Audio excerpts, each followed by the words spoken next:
दोनों जानी ले तोरी माई खुश होई है हां कि मरद मेहरानी चूड़ी नारियल लेके आइल तो दोनों जानिए जाए दोनों आदमी कहे के भाव हां जी एगो भक्ता मोटा गइल बड़ी बहुत पुराना एगो लाइन लागल हां हर खिया नारा ना चलाए ओ हो कहवा ना चला कहवा अरे लगला ना चलाए मई मुझनियो ना चले ओ हो मई तहरा ऐसा दया हो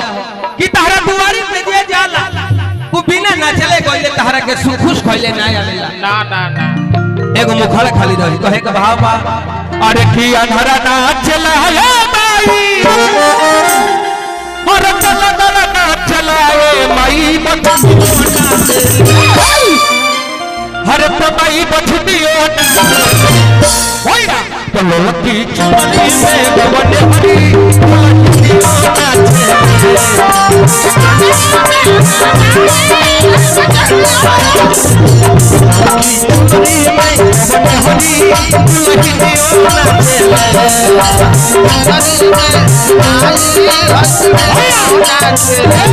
अनहरा ना चलाए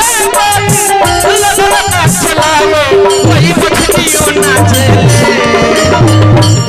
ना चलाए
और ही कहत भक्त ना भाव कौन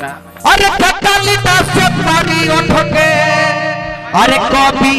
बनवलू अरे प्रबल बिठी चुनावत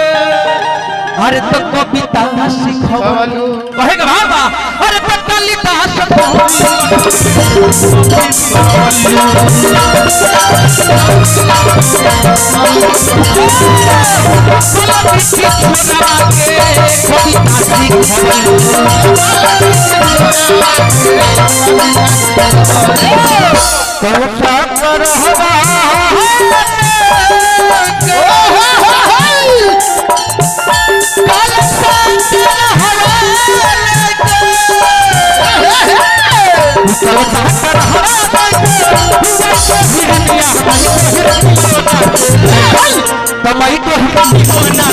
प्रियंका जी उन लोग का मन नहीं खेला तन 3 जगह कूद के मीटर में जाएगा कहे के बा कमाई को हिरनी होता है चलो की चुनी से बने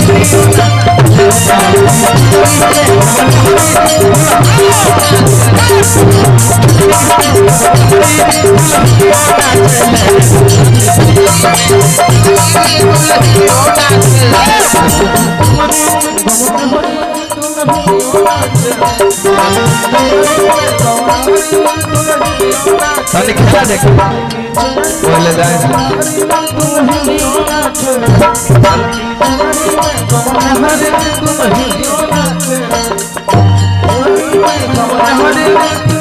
हिलियो नाचे जवन हरी तो हिलियो नाचे बिचुनरी में भवन हिलियो नाचे